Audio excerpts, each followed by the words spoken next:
அனைத்து நல்லுள்ளங்களுக்கும் வணக்கம். நான் உங்கள் ரவிக்குமார். தினம் ஒரு தகவல் அடிப்படையில் ஜியோ பாலிடிக்ஸ். பட் இன்றைக்கு 2 தகவலாக பார்த்துடலாம். ஃபஸ்ட்டு வெனிசுலானுடைய அப்டேட் மொத்தம் பார்த்துடலாம். வெனிசுலானுடைய தலைநகர் மீது அமெரிக்கா மிகப்பெரிய ஒரு தாக்குதலை நிகழ்த்தியது. அதுக்கப்புறம் ட்ரம்ப் அவர்கள் அவ்வளோதான், வெனிசுலானுடைய அதிபர் நிக்கோலஸ் மதுரோ அவர்களும் மனைவி அவர்களும் கைது செய்யப்பட்டிருக்கிறார்கள், எங்கள் நாடு அமெரிக்காவை கொண்டு வந்துட்டுருக்குன்ற மாதிரிலாம் அனௌன்ஸ் பண்ணியிருக்காங்க. பட் ஆனால் அங்கே இருக்கக்கூடிய இராணுவ அமைச்சகம் வேறு விதமான அனௌன்ஸ்மெண்ட் கொடுத்துருக்காங்க. அங்கே இருக்கக்கூடிய உண்மைத்தன்மை என்ன, அங்கே இருக்கக்கூடிய உண்மை நிலவரங்கள் என்ன, அங்கே இருக்கக்கூடிய பதிவுகள் என்ன வந்திருக்கிறது, மக்கள் என்ன மாதிரியான சூழ்நிலைகள் இருக்கிறார்கள், அனைத்தும் ஒருங்கிணைந்த ஒரு தகவலாக சூப்பர் அப்டேட் பார்த்துடலாம். வெனிசுலானுடைய முழுமையான தகவலை பார்த்துடலாம். வாங்க நண்பர்களே, வெனிசுலாவுக்கு போகலாம். ஸோ வீடியோக்குள்ளே போகிறதுக்கு முன்பு நீங்கள் நம்ம சேனலை சப்ஸ்கிரைப் பண்ணலாம். சப்ஸ்கிரைப் பண்ணிட்டாங்க, மறக்காம பெல் பட்டனை கிளிக் பண்ணி ஆல் ஆப்ஷன்ஸ் கொடுங்க. வீடியோக்குள்ளே போகலாம்.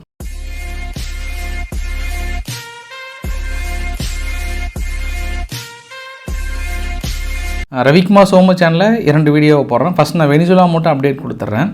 அதுக்கப்புறம் 10:30 பக்கத்தில் நான் இன்னொரு வீடியோ போடுறேன் நான். ஏன்னா ஈரானில் நடந்த சம்பவம் சரி, அடுத்தடுத்த நிறைய நிகழ்வுகள் ஒரே நம்ம 2026 நுழைஞ்சிலேருந்து பரபரப்பாயிட்டோம் நேற்று இருந்தது இல்லையா.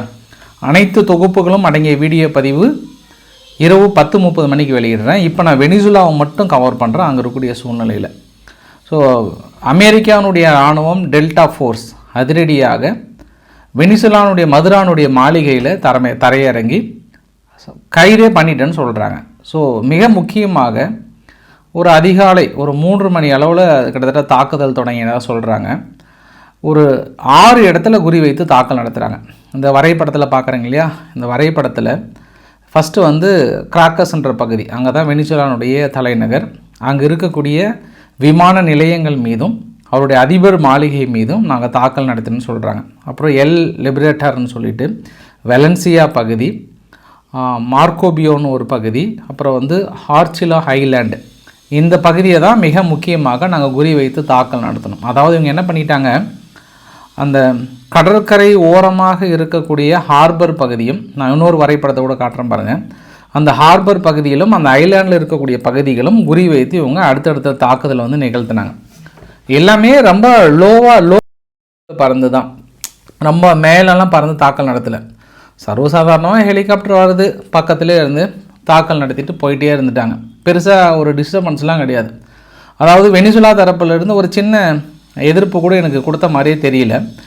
இந்த தாக்குதலாம் நிகழ்த்தினதுக்கப்புறம் உலக மீடியா எல்லாமே பரபரப்பாயிடுச்சு. என்ன ஆச்சுன்னு தெரியலையே, வெனிசுலாவுக்குள்ளே இப்படி ஒரு தாக்குதல். ஏன்னா ரொம்ப நாளாக ட்ரம்ப் சொல்லிகிட்டே இருந்தார். நேற்று வீடியோ பதிவில் கூட நிறைய பேர் கமெண்ட் பண்ணியிருந்தாங்க, நான் தேவைப்பட்டால் ஈரானுக்கு படை வீரர்கள் அனுப்புவேன், அங்கே இருக்கக்கூடிய மக்கள் மீது கை வைத்தீங்கன்னா காலி பண்ணிவிடுவேன் ஈரான், எங்கள் வீரர்கள் தயாராக இருக்காங்கன்னு சொன்னோடனே ட்ரம்ப் ஐயா நீங்கள் வெனிசுலாவை அனௌன்ஸ் பண்ணி 1 மாதத்துக்கு மேலே ஆயிடுச்சு, அங்கேயே நீங்கள் வெறும் வடை தான் சுட்டுட்ருக்கீங்க, உங்களால் ஒன்றும் முடியல, இப்போ நீங்கள் ஈரானுக்கு வந்துட்டீங்களா அப்படின்னு கமெண்ட் பண்ணாங்க. ஒருவேளை இதெல்லாம் அந்த கமெண்ட்டை படித்து பார்த்தாங்களா என்னன்னு தெரியல. ரொம்ப நாளாக இந்த திட்டத்தை எக்ஸிக்யூட் பண்ணுவதற்காக நிறைய அவங்க உழவு பார்த்துருப்பாங்கன்னு நினைக்கிறேன் நான். ஏன்னா மதுரோ அவர்கள் எங்கே போகிறார், எங்கே வரார், எங்கே இருக்கிறான்ற துல்லிய தகவல்லாம் தெரிஞ்சுக்கிட்டாங்க. அதுக்கப்புறம் சப்போஸ் இவங்க ரிட்டன் தாக்குதல் பண்ணாங்கன்னா எங்கெல்லாம் அவங்களுடைய விமான நிலையங்கள் இருக்குது, அவங்களுடைய மிலிட்ரி பேஸில் இருக்கக்கூடிய ஆயுதங்கள்லாம் எங்கே ஸ்டோர் பண்ணி வைத்திருக்காங்க, வான்தடுப்பு சாதனங்கள் எங்கே இருக்கிறது, எல்லாத்தையும் கரெக்டாக எங்கெங்கே டாட் வச்சு அங்கங்கே அடிச்சிட்டாங்க. இவங்களால் கொஞ்சம் சுதாரிக்க முடியாத ஒரு சூழ்நிலையாக போயிடுச்சு வெனிசுலாவில். சரி, நம்ம ட்ரம்ப் அவர்களோட ட்விட்டு தான் அடுத்த பரபரப்பை கிளப்பியது. என்ன சொல்லியிருக்கிறார், united state of America successfully large scale strike against Venezuela. Venezuela மீது மிகப்பெரிய ஒரு தாக்குதலை நிகழ்த்தியிருக்கிறோம். பிரசிடென்ட் நிக்கோலஸ் மதுரோ அவர்கள் அவங்களோட மனைவியும் பிடிபட்டார்கள், அவங்க நம்ம நாட்டுக்கு கொண்டு வர போகிறாங்க. அதனால் இந்த ஆப்ரேட்டர் ஒரு conjuncted with US law enforcement detail to ஃபாலோன்னு ஒரு வார்த்தையை சொல்லிவிட்டு, நான் இதை பற்றி உங்களுக்கு நைட்டு இரவு 11 மணிக்கு நான் உங்களுக்கு அனௌன்ஸ் பண்ண போகிறேன்னு சொல்லிட்டாங்க. அப்போ ஒரு எக்ஸலத்தில் பதிவு போட்ட உடனே ஃபாக்ஸ் நியூஸ் உள்ளே கூட ஓடி ஆமாம் டே என்னலே கையை பிடிச்சி இழுத்தது பார்த்தியாலே, ஆமாலே நான் பார்த்தேன், நான் கண் கூட பார்த்தேன், அவரை அரெஸ்ட் பண்ணிட்டாங்கன்னு ஃபாக்ஸ் நியூஸும் உடனே ஃப்ளாஷ் நியூஸாக வெளியிட. அப்போ எல்லாருமே என்ன நினச்சிட்டாங்கன்னா, ஓகே மதுரோ அவர்களை அரெஸ்ட் பண்ணிட்டாங்க, வெனிசுலாக அதை முடிஞ்சது, சர்வசாதாரணமாக சரண்டர் ஆகிட்டாங்க அப்படின்னு நினச்சோம்னா, ஆனால் இங்கே தான் ஒரு ட்விஸ்ட் இருக்குது. இப்போ வெனிசுலானுடைய நேஷ்னல் ஆர்ம்டுனுடைய, அதாவது வெனிசுலாவுடைய டிஃபென்ஸ் மினிஸ்டர் சார்பாக என்ன சொல்லிட்டாங்கன்னா, லோப்ஸ் அவர்கள் யாரையும் கைது பண்ணலை, எல்லாருமே சேஃபாக இருக்கும், நாங்கள் பதில் தாக்குதல் அடிக்க போகிறோம். கிரிமினல் ஆக்டிவிட்டி யார்? அமெரிக்கா. இந்த கிரிமினல் ஆக்டிவிட்டிக்கு தக்க பதிலடி நாங்கள் கொடுத்தே தீரோம். நாங்கள் யாருமே சரண்டர் ஆகலை, எங்கள் நிலத்தையும் விட்டு கொடுக்க மாட்டோம், ஒரு இன்ச்சு கூட நாங்கள் விட்டு வைக்கவும் மாட்டோம், இனி நாங்கள் பொழக்க போகிறோம் அப்படின்றாங்க. யார்? அமெரிக்காவுக்கு இன்றைக்கி பிரித்து மேய போகிறோம், ஒரே ஒருத்தர் கூட கைது இல்லை, எங்களுடைய ஆப்ரேஷன் ஸ்டார்ட் அப்படின்றாங்க. ஆனால் அமெரிக்கா மறுபுறம் அவர் வீடியோ வெளியே வந்ததுக்கப்புறம் என்ன சொல்கிறாங்கன்னா, நகி டெல்டா ஃபோர்ஸ் ஹே தரையிறங்கிச்சு ஹே அப்படின்னு அவங்க டெல்டா ஃபோர்ஸ் தரையிறங்கின மாதிரியும் நிக்கோலஸ் மதுரா அவர்கள் கைது செய்த மாதிரியோ இந்த வீடியோ எல்லாமே என்லார்ஜ் பண்ணி இந்த வீடியோ அந்த புகைப்படத்தெல்லாம் வெளியிடுறாங்க. அவர் வந்து கைது பண்ணிட்டாங்க, என்ன தயவு செய்துன்னு விட்டுடுங்கன்ற மாதிரிலாம் வீடியோ பதிவை வெளியிட ஆரம்பிக்கிறாங்க. ஆனால் மறுபடியும் அவருடைய வீடியோ பதிவு என்ன ஃபுல்லாக டீட்டெயிலாக சர்க்குலேட் ஆகும்போது ரொம்ப தெளிவாக சொல்கிறாங்க, எந்த டெல்டா ஃபோர்ஸும் யாரும் எதையும் கைது பண்ணல, அங்கே இருக்கக்கூடிய எம்டி தான், அங்கே யாருமே கிடையாது, அங்கே வந்தாங்க, மேபி இறங்கியிருப்பாங்க, அதை சுற்றி பார்த்துட்டு போயிருப்பாங்க. நிக்கோலஸ் மதுரா அவர்கள் கேப்சர் ஆகலைன்றாங்க. அமெரிக்கானுடைய மைக் லீ அவர்கள், யார்? செனட்டர், அவர் என்ன சொல்கிறாருன்னா, இந்த ஒரு ஆப்ரேஷன் வந்து நிக்கோலஸ் மதுரா அவர்கள் அரெஸ்ட் பண்ணோடனே அமெரிக்காவுக்கு கொண்டு வரோம், இது வந்து கிரிமினல் சார்ஜ் அடிப்படையில் இங்கே கைது செய்யப்பட்டிருக்கிறார், இங்கே கொண்டு வந்துட்டுருக்கோம் அப்படின்னு சொல்கிறாங்க. இன்னும் ஒரு படி மேலே போயிட்டு அமெரிக்காவில் இருக்கக்கூடிய ஒரு சில முக்கிய நபர்கள், நான் அங்கே அமெரிக்கா கிட்ட முக்கிய டெல்டா ஃபோர்ஸ் கிட்டலாம் ஃபோன் பண்ணேன், மதுரா அவர்கள் கூட வந்துட்டுருக்கிறார், ஆமான்றாங்க.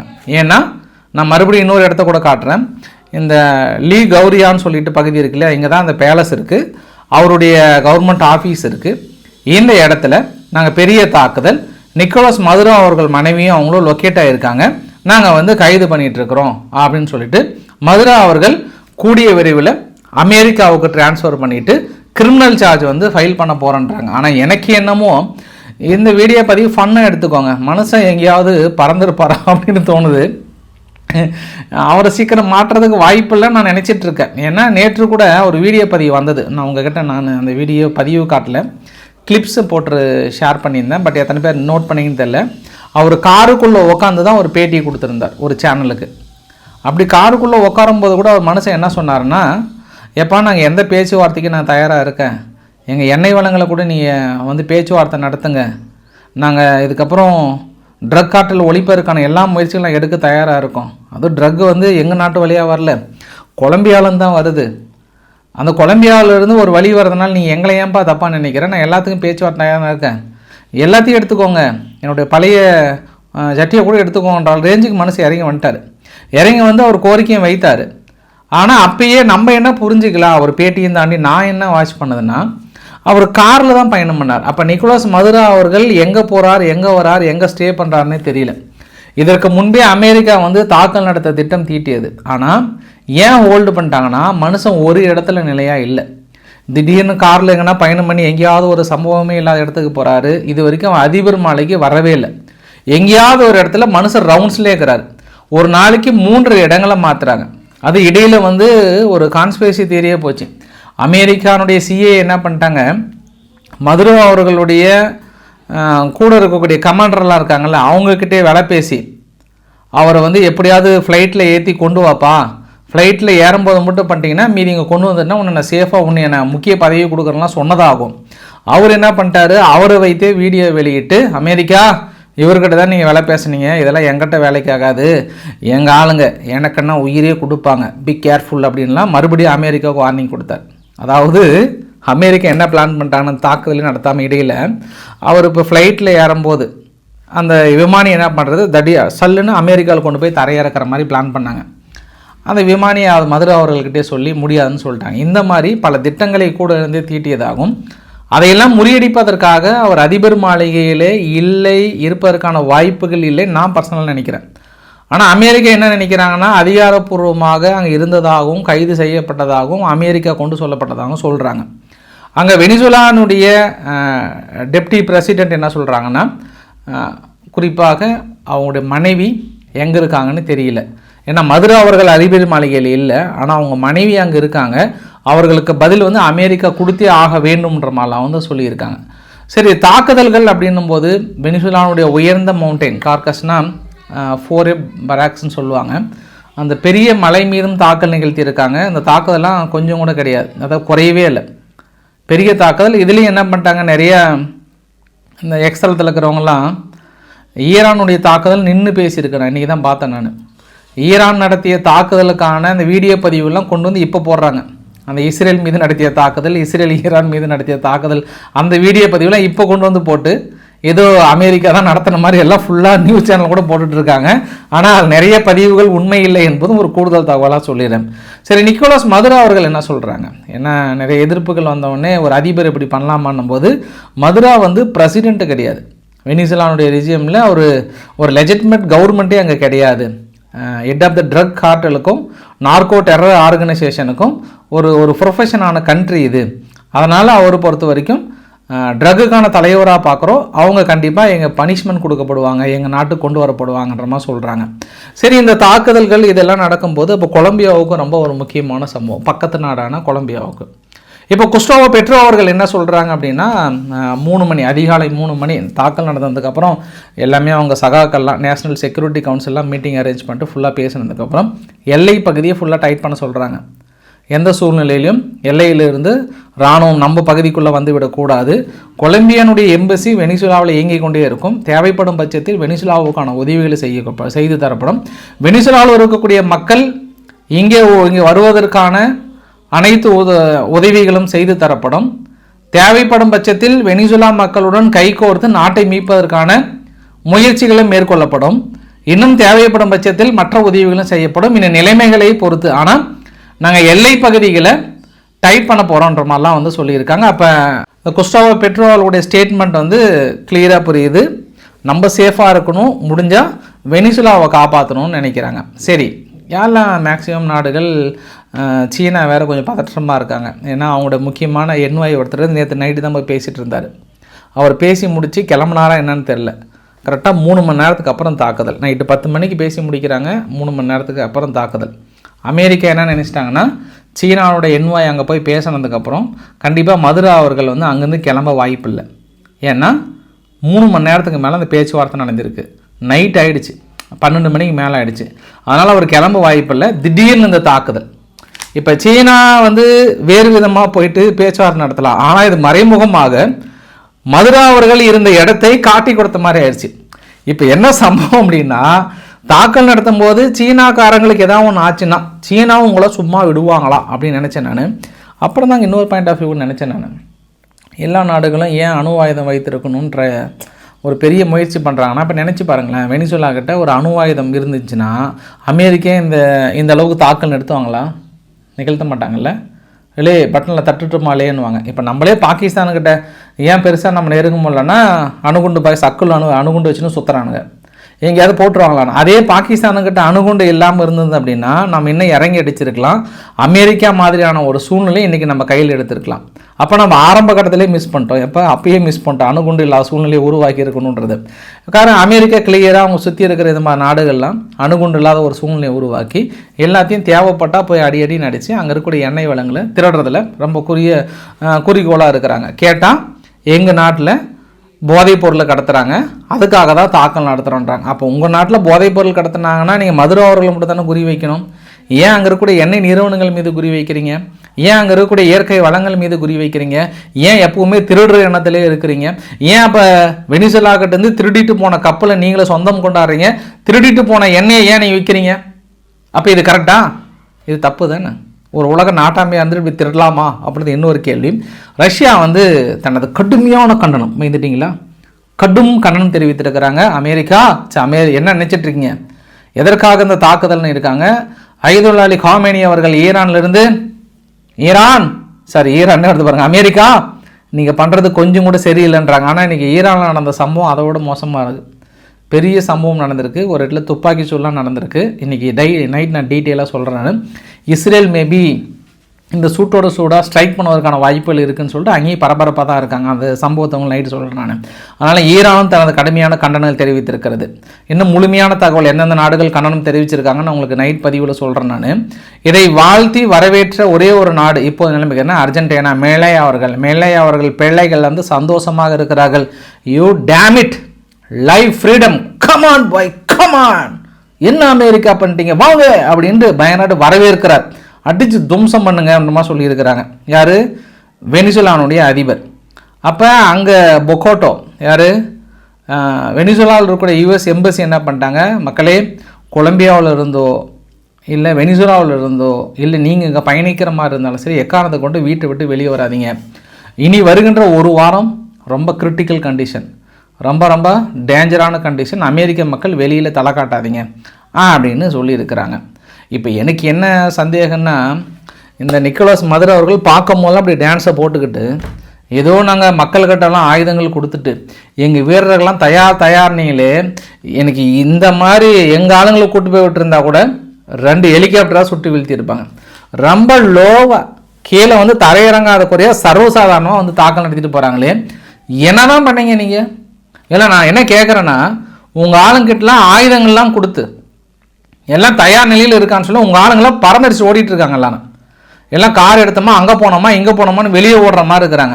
அட்லீஸ்ட் அந்த ஆயுதங்களை எடுத்துகிட்டு போயிட்டு அங்கே பேலஸில் இருக்கிறாங்களா அவங்களையா சுற்றி வளைச்சி ஒரே ஒரு வீரர்களுக்கு கூட, அமெரிக்காவோட வீரர்களுக்கு சிறு காயம் கூட ஏற்படவில்லைன்றாங்க. அமெரிக்கா தரப்புல அனௌன்ஸ் பண்ணுறாங்க. இவ்வளோ பெரிய தாக்குதல், ஒரு நாட்டோட அதிபர் மாளிகைக்குள்ளே இறங்கியிருக்காங்க, கைது பண்ணிட்டேன்னு கிளைம் பண்ணியிருக்காங்க. நாங்கள் வான் தடுப்பு சாதனங்கள் தயார், எங்கள் வீரர்கள் தயார், பொதுமக்களிடம் ஆயுதங்கள் கொடுத்து விட்டேன், டான்ஸ் எல்லாம் போட்டு பயங்கரமாக சீனை போட்டீங்களே மதுரோ அவர்களே, இந்த மாதிரி ராக்கெட் இருந்தால் கூட 2 ராக்கெட்டை வீழ்த்தி இருக்கலாம். எங்கே போனீங்க? ஏன் இந்த தாக்கல் நிகழ்த்தலை? ஒரு சிறு எதிர்ப்பு கூட காட்டலையே. நீங்களாம் என்ன ஆளுங்களா இருப்பீங்க? எனக்கு ஒரு ஃபீலிங்காக இருக்குது, ரொம்ப ஃபீலிங் ஐயா. அட்லீஸ்ட் ஒரு சின்ன எதிர்ப்பாவது காட்டியிருக்கணுங்க. எப்படிங்க ஒரு அதிபர் மாளிகைன்னு சொல்கிறீங்க, அவன் டெல்டா ஃபோர்ஸில் இறங்கும்போது ஒரு திருப்பியாவது சுட்டுறக்கூடாதா? இல்லை என்ன தான் பண்ணுறீங்க நீங்கள்? எப்படி உங்கள் நாட்டை காப்பாற்ற போகிறீங்க? அப்போ எத்தனை நாள் சும்மா பில்டப்லேயே ஓட்டிகிட்டு இருந்தாரா மதுரா அவர்கள்ன்ற கேள்வி விளைந்திருக்கிறது. பார்க்கலாம் இனி வருகின்ற காலங்களில் எப்படி நிகழப் போகிறதுன்னு. ஆனால் தாக்கல் நடத்தினதுக்கப்புறம் பார்த்தோம்னா விளைவுகள் ரொம்ப கடுமையாக இருக்குது. மேபி நிறைய மக்கள் இறந்திருக்கலாம் என்று வெனிசுலானுடைய செய்தி குறிப்பு சொல்லியிருக்கிறது. வெனிசுலானுடைய செய்தி குறிப்பு மற்றொன்று என்ன கூறுகிறது என்றால், ஐநாவை உடனடியாக கூட்டிட்டு தான் மற்ற வேலை. உடனடியாக அமெரிக்கா என்னான்னு கேளுங்கன்றாங்க. கேட்டுருமா? ஐநா என்னான்னு கேட்டுருவாங்களா அமெரிக்காவை? உலக நாட்டாம அவங்க நாட்டாமே எதிர்த்து பேசிட முடியுமா? நாட்டாமல் பொருளாதார தடையை போட்டுருவார். இப்போது நிலைமைக்குங்க நாட்டாமை எதிர்த்து பேசுகிற நாடு எந்த நாடுமே இல்லை. அவங்க தாக்கல் நடத்தினா சரின்னு போயிட வேண்டியது தான், வேறு வழி இல்லை. அதுதான் இப்போது இருக்கக்கூடிய சூழ்நிலை. அதனால் ஐநாவை கூட்டுங்க, கண்டனம் தெரிவிங்க, அதை பண்ணுங்கள் இதை பண்ணுங்கள் அப்படியெல்லாம் ஒன்று அதெல்லாமே டம்மி தான். ஐநாவில் சும்மா பேருக்கு தான் அப்பப்போ கூட்டி ஒன்று மேலே டம்மி பீஸ் தான். ஏமாந்த சோழகிரி நாடுகள் இருக்குது பார்த்தியா, அவங்களுக்கு வேணால் இந்த கடுமையான சட்டங்கள் இதெல்லாம் பொருந்தும். ஆனால் ஒரு விஷயத்தை மேட்ச் பண்ண முடியுது. 2020 சமயத்திலே வந்து 2023 எஸ் அப்போ தான் வெனிசுலா வந்து கிட்டத்தட்ட கொலாப்ஸ் ஆகிடுச்சு, அவ்வளோதான் நாங்கள் வந்து முழுசாக கண்ட்ரோலுக்கு எடுக்க போகிறோன்ட்டு 2023 சொன்னார் ட்ரம்ப் அவர்கள். அதை இப்போ நாங்கள் செயல்படுத்த போகிறோன்னு சொன்னாங்க. இந்த டேட்டை ஒரு வேளை கெஸ் பண்ணியிருக்கலாம். ஏன்னா ஜனவரி 3, 2020 ட்ரம்ப் அவர்கள் வந்து ஈரானுடைய குவாசம் சுலைமானி அவர்கள் மீது தாக்கல் நடத்தினார். அங்கே இறந்து போனாங்க. அதனால தான் 3ஆம் தேதி நேற்று அந்த இது நடந்தது, அவருக்கான இறுதி ஊர்வலம்னு எடுத்து பாருங்கள், நினைவு அஞ்சலி நடந்தது ஈரானுக்குள்ளார. அப்போ ஈரான் ஆதரவாளர்லாம் பெரிய ஒரு வீடியோ பதிவை கூட காட்டியிருந்தேன் நான் ரவிக்குமார் சோமு சேனலில். அதே ஜனவரி 3, பட் இது கொஞ்சம் அதிகாலையில் எடுத்திருக்காங்க. அதாவது ஜனவரி 4க்கு சேர்ந்து இல்லை, இது ஜனவரி 3 தான், கொஞ்சம் அதிகாலையில் எடுத்திருக்காங்க. கிட்டத்தட்ட இந்த 2 தாக்குதல் பார்த்தோம் அப்படின்னா ஒரே நாள் ஒரே நேரம் ஒரே மாதிரியான தாக்குதல் நிகழ்த்தியிருக்காங்க. அங்கே சுலைமானி அவர்கள் கொல்லப்பட்டிருக்கிறார், இங்கே மதுரா அவர்கள் கைது செய்யப்பட்டிருக்கிறார்னு சொல்கிறாங்க. பட் நான் பர்சனலாக நான் என்ன ஃபீல் பண்ணேன் இல்லையா, மறுவைத்த நபர்கள் என்ன சொல்கிறாங்களோ எனக்கு தெரியாது. ஆனால் இந்த இடத்துல அமெரிக்கா பொய் சொல்கிறாங்களோன்னு எனக்கு தோணுது. மதுரா அவர்கள் கைதாக இருக்க மாட்டார்னு ஏன் பர்சனலாக எனக்கு தோணுது. பார்க்கலாம், நான் சொல்கிறது நடக்குதா, அமெரிக்கா சொல்கிறது நடக்குதா, உலக மீடியா சொல்கிறது நடக்குதா, அது நான் எனக்குள்ள ஒரு சேலஞ்சாக எடுத்துக்கிறேன். மேபி மதுரா அவரோட மனைவியை கைது செய்திருக்கலாம், ஆனால் மதுரா அவர்கள் கண்டிப்பாக கைது செய்ய வாய்ப்பில்லை. ஆனால் அமெரிக்கா பிதற்றி கொண்டிருக்கிறது, நாங்கள் கைது செய்து விட்டோம், நிறைய தாக்குதலை நிகழ்த்தி விட்டோம், பெரிய சேதாரத்தை ஏற்படுத்தி விட்டோம், இனி வெனிசுலா மீண்டு வராதுன்ற மாதிரிலாம் சொல்லியிருக்காங்க. இந்த தடவை அவர் கைது செய்யாமல் மீண்டு வந்து அட்லீஸ்ட் நான் என்ன கேட்குறேன்னா ஒரு சின்ன தாக்குதலாக எங்கேயாவது ஒன்று, ஏதாவது ஒரு சின்ன சம்பவமாவது பண்ணுங்க வெனிசுலா. இது நான் ஃபைனல் ரெக்வஸ்ட்டாக வச்சுக்கிறேன். உங்களுக்கான எதிர்ப்புகளை ஏதாவது ஒன்று காட்டுங்க. ஒரு சின்ன எறும்பு கூட நம்ம அடிக்கணும்னா திருப்பி அது கடிக்கணும்னு நினைக்கிது. ஆனால் வெனிசுலா அதை கூட இல்லாமல் இப்படி மண்ணுகளாக இருக்கீங்களே அப்படின்ற ஒரு ஃபீலிங் கூட இந்த வீடியோ பதிவை முடிக்கிறேன் நான். இதுவரை அமெரிக்காவுக்கு சிறு சேதாரம் இல்லை. எவ்வளோ ஒரு அற்புதமான ஒரு வாய்ப்பு. ஒரு 20க்கும் 30க்கும் மேற்பட்ட ஹெலிகாப்டர் ரொம்ப லோவாக பறக்கும்போது 2-3 அடிச்சிருந்தீங்கன்னா சர்வசாதாரணமாக தும்சம் பண்ணியிருக்கலாம். நீங்கள் மிஸ் பண்ணிட்டீங்க. நீங்கள் இதே மாதிரி தான் ஈரானும் ஃபஸ்ட்டு மிஸ் பண்ணாங்க இஸ்ரேல். ஞாபகம் இருக்குங்களா? அப்படியே ஈரான் மொதல் நாள் வந்து ஆடி பயணி நிலை குலைஞ்சு போச்சு. ஃபஸ்ட் நாள் ஒட்டுமொத்த வான் தடுப்பு சாதனங்களையும் அடித்து தும்சம் பண்ணி இஸ்ரேல் சும்மா ஈரானையும் நிலைய குலைய வச்சாங்கல்ல, அதை இந்த இடத்துல வந்து ரிமைன் பண்ண விரும்புது. அதுக்கப்புறம் ஈரான் மறுபடியும் சுதாரித்து கொண்டு அப்புறம் பதில் தாக்கல் நிகழ்த்தினாங்க, அது வேறு விஷயம். ஆனால் ஆரம்ப கட்டத்தில் நல்லா எக்ஸிக்யூட் பண்ணுறாங்க. அமெரிக்கா வந்து இந்த பிளானை 1 மாதமாக உட்காந்து ட்ரோன் பறக்க வைத்து ஃபுல்லாக உழவு பார்த்து யார் யார் எங்கே இருக்காங்க என்ன பண்ணுறான்னு கம்ப்ளீட்டாக வாட்ச் பண்ணி இன்ச்சு கூட நகராமல் பிசுறு தட்டாமல் அடிச்சிருக்காங்க அமெரிக்கா. இது பெரிய விஷயமாக பார்க்கலாம், நிஜமாகவே பெரிய விஷயந்தான். ஸோ இன்றைக்கு ஓரளவுக்கான தகவல் முடிச்சிட்டேன். நைட்டு ஒரு 10:30க்கு உங்களை சந்திக்கிறேன் தயாராக. ஸோ பிடிச்சிருந்தால் லைக் பண்ணுங்கள், ஃப்ரெண்ட்ஸுக்கு ஷேர் பண்ணுங்கள், சப்ஸ்கிரைப் பண்ணுங்கள். ரவிக்குமார் சோமு சேனல். நன்றி, வணக்கம்.